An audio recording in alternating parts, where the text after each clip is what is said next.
அரசியல் கட்சி கூட்டங்கள்ல கூட்டத்தை கூட்டுவதற்கு படாத பாடுபடுகிறார். 200 ரூபாயிலிருந்து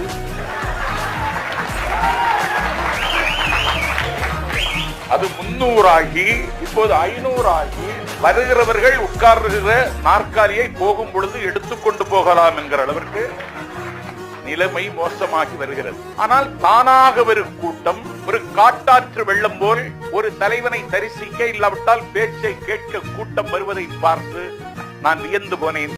நோட்டு கொடுக்காமல் ஒரு கூட்டம் வருகிறது என்றால் அது விஜய்க்கு. ஆகவே விஜய் தமிழ்நாட்டின் அதிசயம். இப்போது கூட்டம் அவ்வளவு பாடுபட வேண்டியது. வந்துடுறாங்க, உட்கார்ந்துருக்காங்க. 6 மணிக்கு கூட்டம் தொடங்கி 8 மணிக்கு முடிச்சிருக்காங்க. கூட்டம் போகல.